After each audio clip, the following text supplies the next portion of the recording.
Capítulo 6 O emprestador de dinheiro da Babilônia. 50 moedas de ouro. Nunca antes na vida tinha Rodan, o fabricante de lanças, carregado uma quantia dessas em seu alforje de couro. Descia a estrada real cheio de contentamento, depois de ter deixado o palácio do soberano mais liberal do mundo.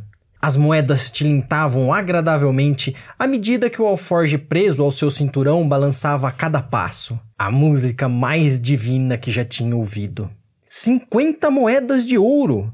Tudo seu! Mal podia acreditar em sua boa sorte. Quanto poder naqueles discos tilintantes! Podia comprar o que bem entendesse. Uma grande casa, terras, gado, camelos, cavalos, carruagens, o que quer que desejasse. Que uso devia fazer daquilo? Naquela noite em que entrava na rua onde ficava a casa da irmã, só conseguia pensar nas cintilantes e pesadas moedas de ouro que lhe pertenciam. Ainda se recordava da noite, poucos dias antes, em que um perplexo Rodan entrou na loja de Mayton, o emprestador de dinheiro e comerciante de joias e objetos raros. Sem sequer olhar à direita ou à esquerda para os artigos multicores cuidadosamente dispostos, ele atravessou o salão, dirigindo-se imediatamente aos fundos. Ali encontrou o amável Mayton, refestelado sobre um tapete, enquanto um escravo negro servia-lhes finas iguarias. Venho em busca de seus conselhos, pois me encontro desorientado. Rodan mantinha-se impassível, de pé, o peito cabeludo aparecendo pela abertura do casaco de couro. O rosto fino e descorado de Mayton sorriu, esboçando uma amável saudação.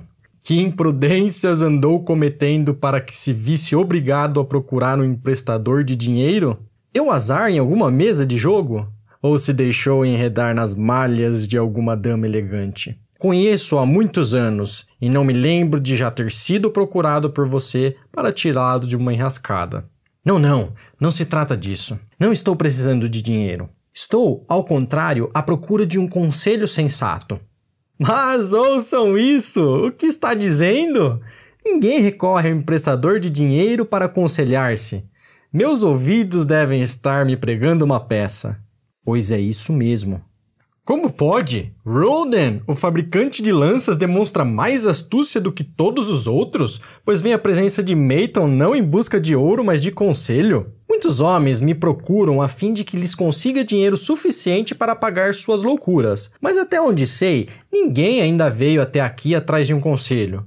Contudo, quem realmente pode ser mais hábil nesses assuntos que o emprestador de dinheiro, a quem geralmente se pede socorro nos momentos críticos? Você comerá comigo, Rodan, continuou ele. Será meu convidado esta noite. Endo! Ordenou o escravo negro. Estenda um tapete para o meu amigo Rodan, o fabricante de lanças, que veio até mim pedir um conselho. Ele será meu honrado conviva. Traga-lhe bastante comida e reserve-lhe a maior taça da casa. Escolha o melhor vinho, que ele bem o merece. Agora me diga, quais são seus problemas? Trata-se de um presente do rei. Um presente do rei? O rei o presenteou com algo e acabou se transformando num problema para você? Que tipo de presente? Por ter ficado muito satisfeito com um desenho que lhe apresentei para uma nova ponta nas lanças da guarda real, nosso soberano me deu de presente 50 moedas de ouro, e agora me acho totalmente desorientado. Tenho sido quase a todo instante intimado por aqueles que gostariam de partilhar essa riqueza comigo. É natural. Os homens sempre querem mais ouro do que têm e gostariam de ver aquele que o ganha facilmente dividi-lo com eles. Mas você não pode dizer não? Sua vontade não é tão forte quanto o seu punho? Posso dizer não a muita gente, mas às vezes seria mais fácil dizer sim. Poderia recusar-me a dividi-lo com minha irmã única, a quem sou inteiramente devotado? Certamente sua irmã não pensaria em privá-lo do gozo de sua recompensa. Mas é em consideração a Ahriman, seu marido, que ela gostaria que se tornasse um rico comerciante. Ela acha que ele nunca teve uma chance e me implora que lhe empreste esse dinheiro, a fim de que ele possa tornar-se um próspero comerciante, pagando-me então a partir de seus lucros. Meu amigo, comentou Mayton, esse é um belo assunto para uma discussão. O ouro traz para o seu possuidor responsabilidade e uma nova maneira de agir com os companheiros. Traz o medo de perdê-lo e até de ser enganado. Traz uma sensação de poder e disponibilidade para praticar o bem. Pode ainda fazer com que suas melhores intenções lhe arranjem belas dificuldades. Nunca ouviu falar daquele fazendeiro de Nínive que podia entender a linguagem dos animais? Acho que não, pois não é realmente o tipo de história que os homens gostam de contar a uma pessoa ocupada com a fundição de bronze. Mas quero contá-la a você, para que saiba que pedir emprestado e emprestar significa muito mais do que o simples fato de o ouro passar das mãos de uma pessoa para as mãos da outra. Esse fazendeiro, que podia entender a conversa que os animais mantinham entre si, demorava-se toda noite no quintal da fazenda justamente para ouvir o que eles diziam. Uma noite, ele ouviu o cavalo queixando-se ao asno dos rigores de sua sorte. Trabalho puxando o arado da manhã à noite. Por mais quente que esteja o dia, por mais cansadas que se sintam minhas pernas, por mais que o laço esfole meu pescoço, sou obrigado a dar conta do recado. Você, entretanto, é uma criatura que tem suas horas de descanso. Você é forrado com mantas multicores e não tem mais do que carregar nosso amo aos lugares aonde ele deseja ir. Quando o homem não sai, você fica descansando e comendo a grama verde durante todo o dia. O asno, apesar de seus famosos coices, era um bom companheiro e simpatizava com o cavalo. Meu bom amigo, replicou ele, você realmente trabalha muito pesado e eu gostaria de ajudá-lo. Por isso, direi como pode fazer para ter um dia de descanso. Pela manhã, quando o escravo vier amarrá-lo ao arado, deite-se no chão e solte os maiores gemidos que puder, para que ele diga que você se encontra doente e não tem condições de trabalhar. Assim fez o cavalo, e no outro dia o escravo saiu à cata do amo para comunicar-lhe que o cavalo estava doente e não podia ser amarrado ao arado. Então, disse o fazendeiro, use o asno para fazer o serviço. Durante o dia inteiro, o asno, que só tinha querido ajudar o companheiro, viu-se compelido a dar conta da tarefa do outro. À noite, depois de desamarrado do arado, seu coração estava amargo, as pernas em frangalhos e o pescoço todo esfolado. O fazendeiro tinha permanecido no terreiro para escutar. O cavalo iniciou a conversa. Você é um bom amigo. Devido ao seu sábio conselho, pude descansar durante todo o dia. Enquanto eu, reclamou o asno, sou como toda essa gente de bom coração que começa por ajudar um amigo e acaba sendo obrigado a fazer as tarefas dele. A partir de agora, você deve puxar como sempre o arado, pois ouvi o amo ordenar ao escravo que o leve para o açougueiro se você ficar doente de novo. Tomara que ele o faça mesmo, pois você é um companheiro preguiçoso. A partir de então, não se falaram mais, aquele episódio tendo acabado com a amizade dos dois. Saberia me dizer a moral dessa história, Rodan? É uma boa história, respondeu Rodan, mas não percebo que moral pode haver. Não achava que você saberia. Mas existe, e é muito simples. Apenas isto. Se deseja ajudar um amigo, faça-o, mas de modo que os fardos dele não sejam colocados sobre os seus ombros. Não tinha pensado nisso. É uma sábia moral. Não quero assumir os fardos do marido de minha irmã. Mas há uma coisa. Você empresta muita gente. Os que pedem emprestado não lhe pagam? Mayton sorriu o sorriso daqueles cuja alma está repleta de experiências de vida. Que emprestador de dinheiro teria êxito se os que pedem emprestado não pudessem pagar? O emprestador não deve ser sensato e considerar cuidadosamente se seu ouro terá um desempenho proveitoso para o credor e se voltará em maior quantidade para ele, ou se será devastado por uma pessoa incapaz de fazer o uso inteligente do dinheiro, deixando-o sem seu tesouro e obrigando aquele que fez o empréstimo a um débito que não pode acertar. Eu lhe mostrarei os objetos guardados em minha caixa de penhores e deixarei que eles lhe contem algumas dessas histórias. Ele trouxe para o aposento uma grande caixa forrada com pele de porco vermelha e enfeitada com desenhos de bronze. Colocou-a no chão e agachou-se diante dela, as duas mãos sobre a tampa. Exijo de cada pessoa a quem empresto dinheiro um penhor que fica guardado nesta caixa até que a dívida seja saldada. Quando pagam, devolvo. Se nunca o fazem, fico com o penhor como uma permanente recordação daquele que não foi digno de minha confiança. Os empréstimos mais seguros, de acordo com as experiências que tive com minha caixa de penhores, são para aqueles cujos bens têm maior valor do que o empréstimo que desejam. São donos de terras ou joias, camelos ou outras coisas que podem ser vendidas para amortizar a quantidade em débito.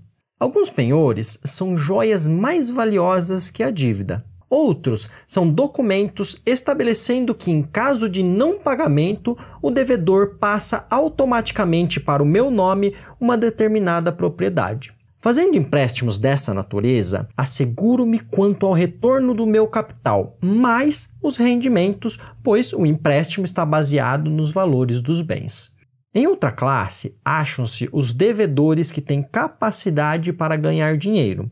São como você, que trabalha ou presta um serviço em troca de uma remuneração. Eles têm algum tipo de renda e, se são honestos e não sofrem nenhum infortúnio, sei que posso contar com o pagamento do empréstimo, além dos juros combinados. Tais compromissos estão baseados no esforço humano.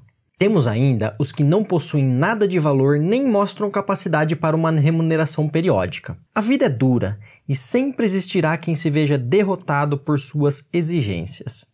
Aos empréstimos que lhes faço, ainda que tenha o cuidado de estabelecer quantias mínimas, minha caixa de penhores poderá censurar-me pelos anos vindouros, a menos que tais quantias sejam garantidas por bons amigos desses devedores que os veem como pessoas honradas. Mayton destravou o fecho e abriu a tampa. Roden curvou-se avidamente para a frente. No alto da caixa, uma echarpe cor de bronze descansava sobre um pano vermelho. Mayton pegou a echarpe e acariciou-a. Isto ficará para sempre em minha caixa de penhores, porque o dono já passou há muito para a grande escuridão. Continuo guardando essa garantia mais como uma prova de sua própria recordação, pois ele foi um bom amigo. Fizemos muitos bons negócios juntos, até que, voltando de uma viagem ao leste, ele trouxe uma mulher para casar-se. Uma mulher bonita, mas não como as nossas, uma criatura encantadora. Ele gastou todo o seu dinheiro para satisfazer os desejos dela. Veio até mim em grande desespero quando já se achava numa situação deplorável. Discutimos o assunto. Contei-lhe que o ajudaria a retomar seus próprios negócios, e ele jurou pelo grande touro que estava disposto a fazê-lo. Mas não era o que estava escrito. Numa briga, ela enfiou-lhe uma faca no peito. E ela? Perguntou Roden. Sim, claro, isto pertencia a ela. Ele apanhou um pano vermelho. Amargando um terrível remorso, a mulher atirou-se às águas do Eufrates. Estes 2 empréstimos nunca serão pagos. A caixa de penhores mostra-lhe Roden que os seres humanos, sob a ação de fortes emoções, constituem um grande risco para o emprestador de dinheiro. Aqui, isto é diferente. Ele apanhou um anel de osso de boi. Isto pertence a um fazendeiro. Eu compro os tapetes de sua mulher. Os gafanhotos arrasaram-lhe a plantação e eles ficaram sem comida. Ajudei o fazendeiro e, quando houve uma nova colheita, ele me pagou. Mais tarde, ele voltou e me falou de estranhas cabras numa terra distante, tal como as tinha descrito um viajante. Animais com pelos tão finos e macios que deles se podiam fazer tapetes mais belos que quaisquer outros já vistos na Babilônia. Queria trazer um rebanho, mas não tinha dinheiro. Assim, emprestei-lhe dinheiro para a viagem e para comprar as cabras. Agora sua criação já começou, e no próximo ano surpreenderei os nobres da Babilônia com os mais caros tapetes que sua grande fortuna pode comprar. Em breve, devolverei seu anel. Ele insiste em me pagar imediatamente. Alguns clientes fazem isso? Perguntou Roden. Se pedem para propósito que lhes tragam dinheiro de volta, sim. Mas, se pedem por causa de suas imprudências, é preciso ter cuidado, pois você pode acabar ficando sem o seu dinheiro. Fale-me sobre isto, solicitou Roden, retirando da caixa um bracelete de ouro incrustado com joias de raro desenho. As mulheres agradam ao meu bom amigo, caçoou Mayton. Ainda sou muito mais jovem que você, retorquiu Roden. Concordo, mas desta vez você está supondo uma história de amor onde ela não existe. A dona deste penhor é gorda, enrugada e tagarela o tempo todo, quase me levando à loucura. Houve um tempo em que ela e o marido tinham dinheiro e eram bons clientes, mas as coisas começaram a dar errado para o lado deles. Ela tem um filho a quem gostaria de tornar um comerciante. Assim, me procurou e pediu-me dinheiro emprestado para que o filho pudesse entrar como sócio do líder de uma caravana que viajava com seus camelos, negociando numa determinada cidade o que compravam em outra. Esse homem revelou-se um tratante, pois deixou o pobre rapaz perdido numa cidade longínqua, sem dinheiro nem amigos, dando fora enquanto ele dormia. Talvez ele me pague quando for adulto. Até lá, não tenho rendimento algum sobre o empréstimo, só muita conversa. Mas devo admitir que as joias valem mais do que a dívida. Ela pediu seu conselho quanto à sensatez do empréstimo? Muito pelo contrário. Ela mesma imaginou o filho como um rico e poderoso homem da Babilônia. Sugerir outra coisa teria deixado a mulher enfurecida. Tentei com habilidade dissuadi-la. Eu sabia dos riscos que esse jovem inexperiente estava correndo, mas, como ela estava oferecendo um penhor, não pude recusar. Isto, continuou Mayton, balançando um pedaço de cordão de embrulho amarrado num nó, pertence a Nibatur, o negociante de camelos. Quando ele compra um rebanho cujo valor ultrapassa suas reservas, ele me traz esse nó, e eu lhe empresto de acordo com suas necessidades. É um sábio negociante, tenho confiança em seu bom tirocínio e posso emprestar-lhe livremente. Muitos outros comerciantes da Babilônia gozam de credibilidade junto a mim por causa do comportamento correto que costumam ter. Seus penhores entram e saem frequentemente de minha caixa. Bons comerciantes são uma vantagem para nossa cidade, e isso permite que eu os ajude a manter os negócios que tornam a Babilônia tão próspera. Mayton apanhou um besouro feito de turquesa e o atirou desdenhosamente no chão. Um escaravelho do Egito. O dono dele não está preocupado com que eu receba o meu dinheiro de volta. Quando cobro, ele me responde: como posso pagar se o destino me persegue? Você já tem muito. O que posso fazer? O penhor, na verdade, pertence a seu pai, um homem de valor, mas de poucos recursos, que teve de hipotecar terras e gado para sustentar os empreendimentos do filho. O jovem conseguiu algum sucesso no início e logo ficou empolgado com a perspectiva de obter uma grande fortuna. Era ainda muito imaturo e suas empresas foram à falência. A juventude é ambiciosa. Ela gostaria de encontrar atalhos para a riqueza e as boas coisas que essa propicia. Para conseguir ficar rico rapidamente, o jovem é capaz de fazer empréstimos insensatos. Como ainda não reuniu um bom número de experiências, não percebe que uma dívida desesperada é como um poço profundo ao qual se pode descer muito depressa e ali ficar por muitos dias, lutando em vão para sair. É um poço de lamentações e remorsos aonde não chega a luz do sol e a noite não traz um sono reparador. Mas não costumo tirar a força daqueles que pedem dinheiro emprestado. Encorajo-os, na verdade. Recomendo sempre, desde que seja para um bom propósito. Eu mesmo fiz meu primeiro negócio bem-sucedido com dinheiro emprestado. Todavia, o que pode fazer o emprestador de dinheiro num caso como esse? O jovem se acha em desespero e não consegue fazer nada. Está desanimado. Não tenta o menor esforço para saldar seu débito. Meu coração luta contra a ideia de privar o pai de sua terra e de seu gado. Você está contando muita coisa que eu realmente queria saber, arriscou Rodan. Mas ainda não respondeu à pergunta que lhe fiz. Devo emprestar minhas 50 moedas de ouro ao marido de minha irmã? Eles representam muito para mim. Sua irmã é uma excelente mulher por quem tenho grande estima. Se o marido dela me procurasse para pedir 50 moedas de ouro, eu o interrogaria quanto ao uso que estava pretendendo a dar com uma soma como essa. Se ele me respondesse que seu desejo era tornar-se um comerciante e investir em joias e suplementos finos, eu diria: quais são os seus conhecimentos nesse ramo de negócios? Você sabe onde comprar a preços mais baixos? Sabe onde vender a preços vantajosos? Ele pode dizer sim a todas essas perguntas? Não, não pode, admitiu Rodan. Ele já me ajudou na fabricação de lanças e nas lojas. Então, eu lhe diria que seus propósitos não são sensatos. Os comerciantes devem aprender o seu ofício. Por mais valiosa que fosse, sua ambição não teria chances de sucesso e eu não lhe emprestaria dinheiro nenhum. Mas vamos supor que ele dissesse: sim, Já ajudei muitos comerciantes. Sei como viajar a Esmirna e ali comprar a preços mais baixos os tapetes tecidos pelas donas de casa. Conheço igualmente muitos homens ricos na Babilônia dispostos a pagar bem por eles. Eu diria: seu propósito é sensato e sua ambição louvável. Ficarei feliz em emprestar as 50 moedas de ouro se você me der uma garantia equivalente no valor do débito. Digamos que ele contra-atacasse. Não tenho outra garantia senão minha condição de homem honesto e a palavra de que lhe pagarei bem pelo empréstimo. Eu seria obrigado a ponderar. Tenho em alta estima cada moeda de ouro. Se os salteadores roubassem essas moedas de ouro durante sua viagem a Esmirna ou seus tapetes quando estiver voltando, você então não terá qualquer possibilidade de reembolsar-me e meu ouro terá ido embora. O ouro, Rodan, é a mercadoria do emprestador de dinheiro. É fácil emprestar. Se você concede um empréstimo insensato, ele tem poucas chances de voltar para o seu bolso. O emprestador prudente deseja não o risco do empreendimento, mas a garantia de que vai ser reembolsado. É uma coisa boa socorrer os que estão em apuros, ajudar aqueles a quem o destino tem reservado contrariedades pesadas, prestar assistência aos que estão começando, para que eles possam progredir e tornar-se cidadãos de valor. Mas tudo isso deve ser propiciado com sensatez. Você com certeza ainda se recorda do asno da história.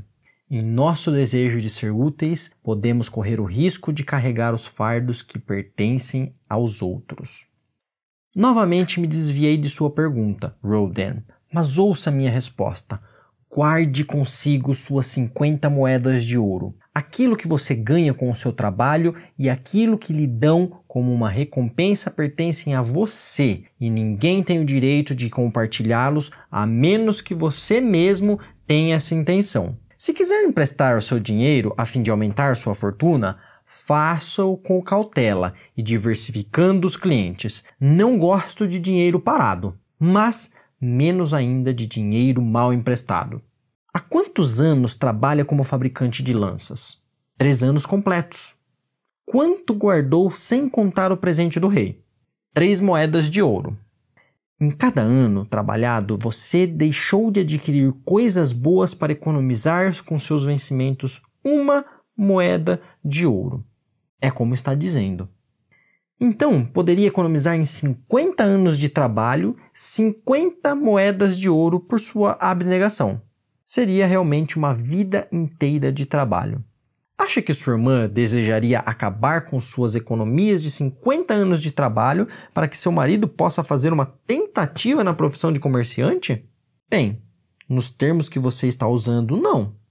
Então vá até ela e diga-lhe: trabalhei todos os dias, exceto os dias de descanso, durante 3 anos, de manhã até a noite, e recusando a mim mesmo muitas coisas que meu coração desejava. Minhas economias em cada ano de trabalho e renúncia não passam de 1 moeda de ouro. Você é minha irmã favorita e eu gostaria que seu marido encontrasse algo que lhe trouxesse bastante prosperidade. Se ele submeter a mim um projeto que pareça sensato e cabível ao meu amigo Mayton, então lhe emprestarei de bom grado minhas economias de 1 ano inteiro, para que ele possa ter essa oportunidade de provar que tem condições de ser bem-sucedido. Faça isso, e se ele tiver dentro de si a alma dos exitosos nos negócios, não encontrará dificuldade em prová-lo. Se falhar, ficará devendo a você uma quantia que poderá pagar-lhe em pouco tempo. Sou um emprestador de dinheiro porque tenho mais ouro do que posso usar em meu próprio negócio. Faço com que esse excedente trabalhe para os outros e dessa forma produza mais ouro. Não posso me dar ao luxo de correr o risco de perdê-lo, porque trabalhei muito e recusei a mim mesmo muitas coisas para ter condições de guardá-lo. Por isso, não o emprestarei mais se não estiver certo que ele se acha em boas mãos e que voltará para mim. Tampouco o emprestarei se não estiver convencido de que seus ganhos podem ser imediatamente pagos. Contei-lhe, Rodan, alguns dos segredos de minha caixa de penhores. Por eles você pode perceber as fraquezas dos homens e a ânsia que experimentam em pedir emprestado, ainda que não estejam suficientemente certos de que terão como saldar a dívida. Por aí, você pode ver quão frequentemente suas altas esperanças de obter grandes lucros, se apenas tivessem dinheiro, não passam de esperanças falsas, que eles não têm capacidade nem treinamento para entender.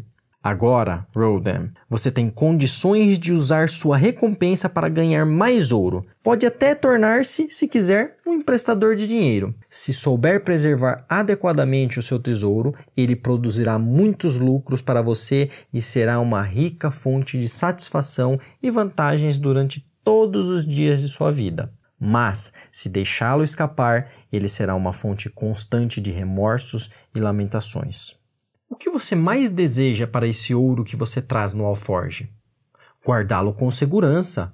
Bem falado, replicou Mayton, aprovando. Primeiro deseja guardá-lo com segurança. Acha que sob a custódia do marido de sua irmã ele estaria realmente a salvo de uma possível perda? Temo que não, pois ele não é um bom guardador de dinheiro. Portanto, não se deixe levar por qualquer sentimento de obrigação em confiar seu tesouro a quem quer que seja. Se quiser ajudar sua família e amigos, busque outros meios que não o de arriscar a perda de seu tesouro. Não esqueça que o ouro consegue escapulir de modo inesperado das mãos de todos aqueles que não sabem guardá-lo com inteligência. Consumir sua fortuna de maneira extravagante é o mesmo que deixar os outros acabarem com ela por você.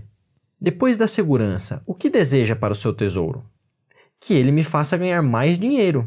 Novamente, fala com sabedoria. Ele foi feito para ganhar e crescer o máximo possível. O dinheiro emprestado sensatamente pode dobrar os seus lucros antes que um homem como você chegue à velhice. Se arriscá-lo a perdê-lo, arrisca-se igualmente a deixar de ganhar tudo o que ele pode render. Por isso, não se torne a presa dos planos fantásticos de homens sem prática que sempre acreditam encontrar meios de fazer o dinheiro alcançar lucros extraordinariamente altos. Tais planos são como criações de visionários que nada sabem a respeito das infalíveis leis do negócio. Seja moderado naquilo que espera ganhar, para que possa garantir e gozar de sua fortuna. Empregá-la sob a promessa de um retorno usurário é convite à perda. Busque associar-se a homens e empreendimentos cujo sucesso é estabelecido, para que seu tesouro possa ganhar livremente com a perícia deles e ser guardado com segurança pela sabedoria e experiência deles. Assim, espero que você possa evitar os infortúnios que acometem muitos filhos dos homens a quem os deuses decidiram por bem confiar alguma riqueza. Quando Rodan quis agradecer-lhe pelos sábios conselhos, Mayton fez que não ouvira, mas ainda disse: o presente do rei lhe propiciará muita sabedoria. Se resolver guardar as 50 moedas de ouro, você precisará ser realmente cauteloso. Muitos usos o tentarão. Ouvirá muitos conselhos. Numerosas oportunidades de fazer grandes lucros serão oferecidas a você. As histórias de minha caixa de penhores devem lembrá-lo de verificá-lo bem as possibilidades de retorno antes de deixar que uma única moeda de ouro saia de seu bolso. Quando precisar de mais conselhos, venha me procurar. Eles são dados de graça. Antes de retirar-se, leia o que escrevi embaixo da tampa de minha caixa de penhores.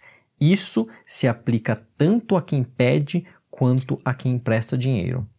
É melhor uma pequena cautela do que um grande remorso.